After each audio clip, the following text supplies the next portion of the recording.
go. All right, who's ready for the next subject? We all here?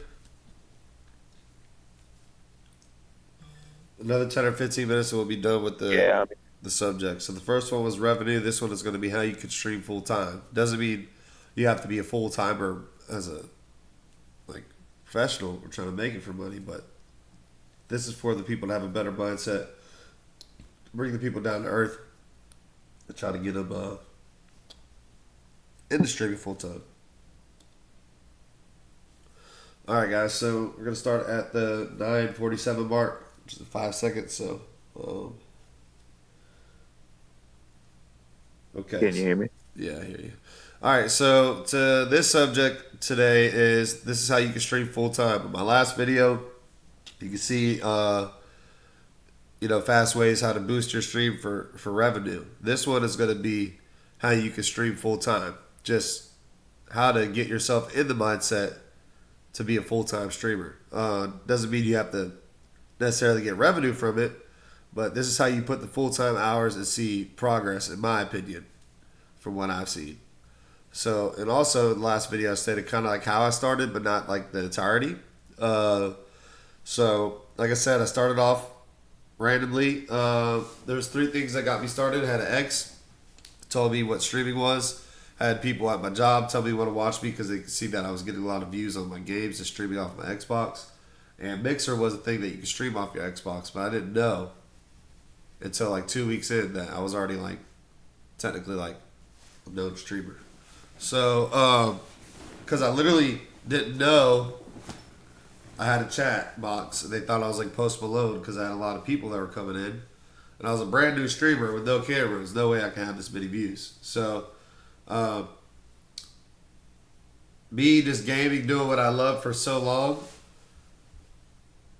entered me at my peak. So the best part of being a full-time streamer is getting natural support when you have no clue what to do with it. You know?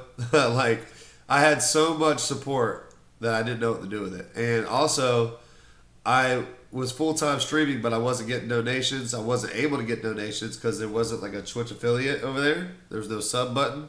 You could only get donations. And I didn't have a PayPal. I was working a job at Sherwin-Williams selling paint. But over time, it ended up being way too much. And it was like, hey, I need to, if these guys want this much of my time and entertainment, I'm going to have to become a full-time streamer and actually get a sub button or allow these guys to donate to me. What was it like being a top 10 on Mixer? It was very cool. Like I said, I wasn't a partner, so I always killed the view game. I averaged 350 on Mixer from my first 6 weeks to my last day on Mixer.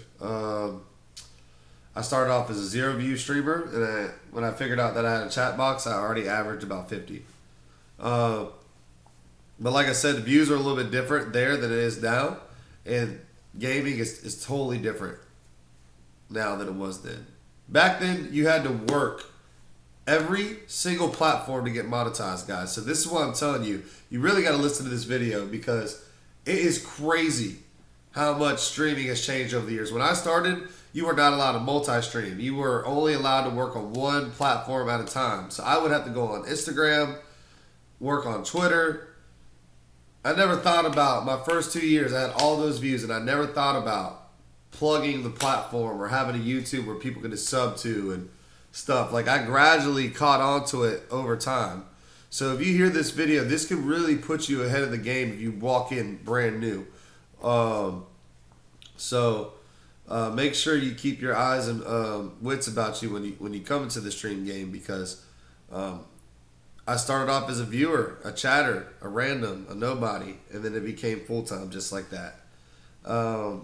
Now, another thing I would say is also setting up a plan that isn't a schedule for stream. Because my buddy JB said in the last stream, a stream will help you with getting people there on time, etc. But actually putting yourself in a schedule to where you can do full-time hours, like outside of streaming. So you got to mentally put yourself in the game, like family time, rent, whatever you need, to where you can say, I have this amount of hours. You know, even if it's 20 hours a week, that's still full-time-ish hours. Because you'd obviously be doing a job or whatever regular activities you need to do. But I will say, being top 10 on Mixer, numbers-wise, was an amazing blessing. I always knew that I was going to have some type of traffic, so I always had a way to progress my stream. Um, Now, also, when you get into full time streaming, guys, or if you were trying to get into full time streaming, please do not be discouraged. Turn off your chat box if you have to. Don't be like me and totally disregard your chat box the first 2 weeks, but ignore the view count.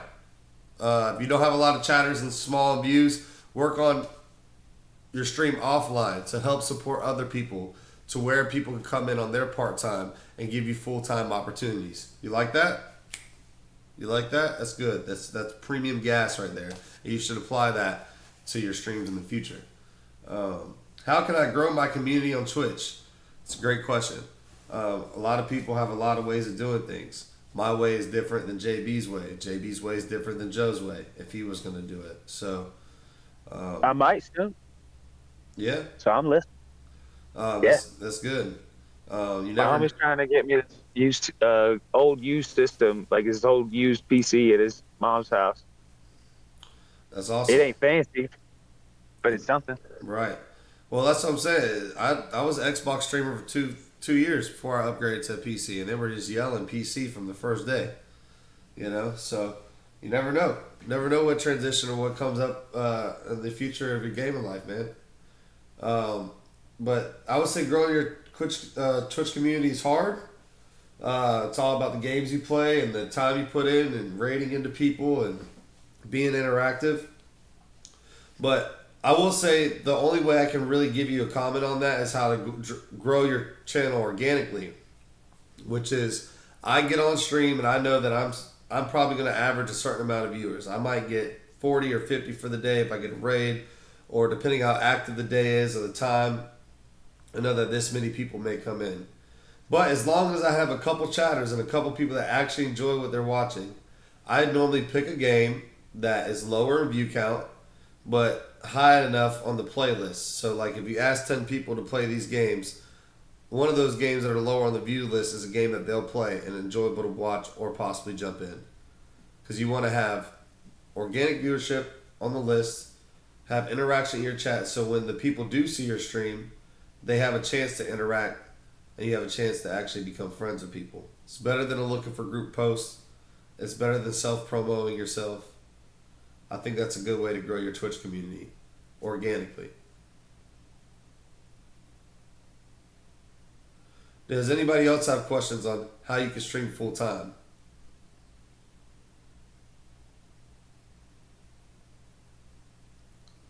How do I retain my organic viewership?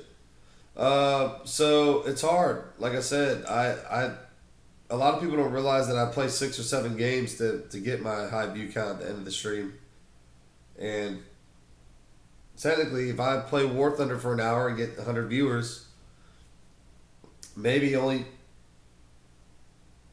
10 of them stay in the hour. And then I play another hour, then I get another 10. Now you got 20 people that stayed from that game. And then if I move games, I might lose 10 from that 20 I streamed for 2 hours to get. So, but at the same time, I also now have enough viewers to get organic viewership and retain other organic viewership. So it's hard, man. It's really hard. It's about the niche that you get. It's about the curated support you get. You never know.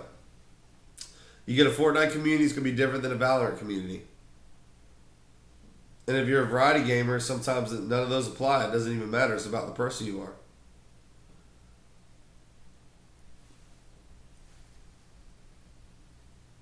How can I use raids to grow my channel? Well, normally raids mean that you care enough to check other people out. Normally, content creators, if they care enough about the channel or if they're looking to grow as well or to be friendly with other streamers, they normally follow people back from raids. It's the easiest way to introduce yourself, and it causes a stream animation for them as well, so it forces them to react unless they're just ignoring you. So raids can also figure out what type of streamer you're dealing with. So that's a good thing to do. Raids are always a good thing to do. Another thing you can do to stream full time is making sure that you allocate all your space on all your devices. I know that sounds crazy, but like if you're doing like OneDrive or anything, because once you actually start content creating, you're gonna start like putting things in the vault, and you're gonna be constantly recycling your content. You're going to be constantly having to make space. You're going to run out of storage space. You're going to have to edit something. It's going to take time. Everything is time consuming. So it doesn't matter if you put 5 hours into the game in a week and you're just gaming. If you're putting that out on the internet, on your socials, like I said in the last stream, to help your profit, and if you're doing all these ways to put an outlet for your channel, it's gonna eventually happen. But 5 hours on the game during the week, 5 hours on socials, 5 hours to put it all together. That ends up being 15 hours off 5 hours of gaming in the week. That's it. So think about every full-time content creator. If I'm doing 50 to 70 hours a week, I would technically have to do double those hours just to edit it up and get it out to the people to where it can get its max potential. So,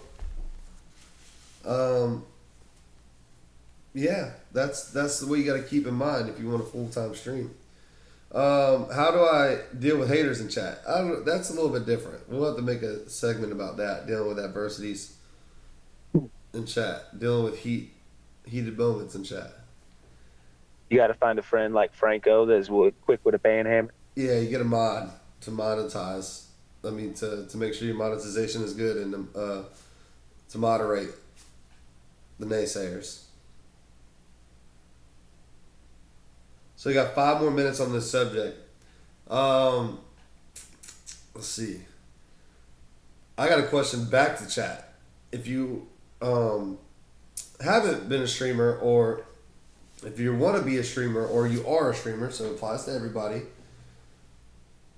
Who and what was the first person that you watched as a streamer that is full time?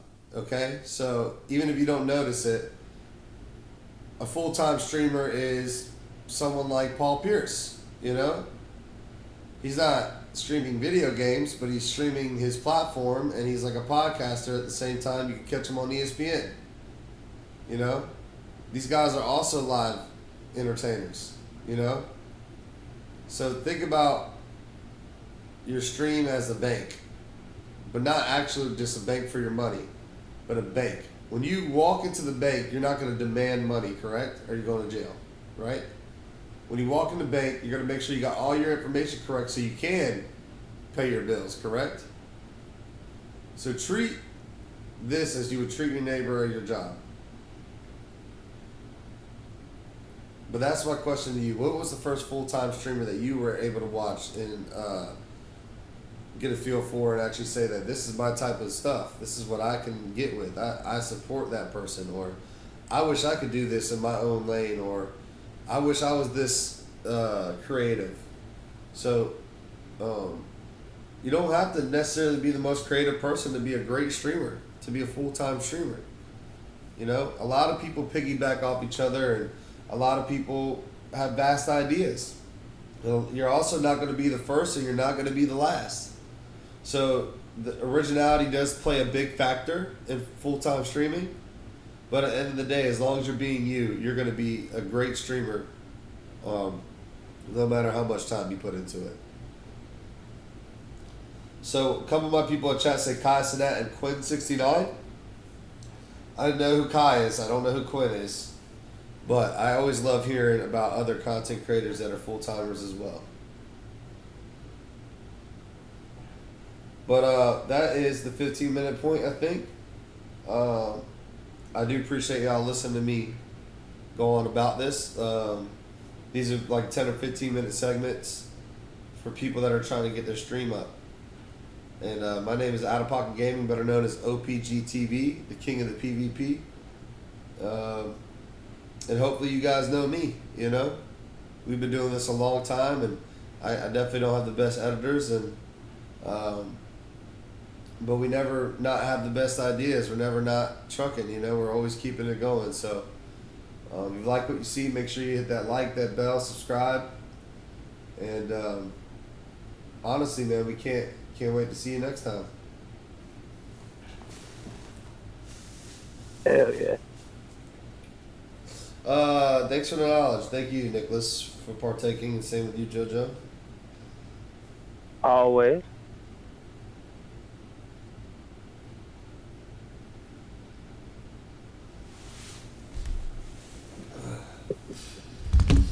All right, let me put on my camera, show you guys in the Discord. Shout out to this. Oh, you can't see me. But yeah, guys, that was how to put in time and be a full-time content creator. Also, we did the last video, which was how to boost your revenue on stream and quick ways to boost your stream financially. So, just wanted to show my face a little bit as well. I'm a little clean today.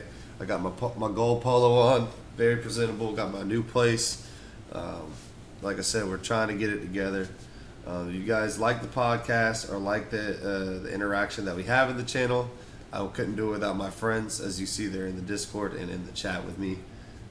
So we're always doing it live, and then we're breaking it up and then sending it back out to you guys to see it later. So, like I said, y'all stay locked in, keep being active, and support us in the grind this year, because I've been doing this a long time. This year has to be the year where we fully make it. So, gonna do whatever I can to make it. You know, I've just seen a lot of people around me work so hard around me, all through me. You know, everybody knows each other through me, and they work so hard around me and tell me I'm the bad guy when I have all this in me. So fuck you, and I appreciate everybody that gives a fuck, because I've been gave a fuck too. You know. That's real shit.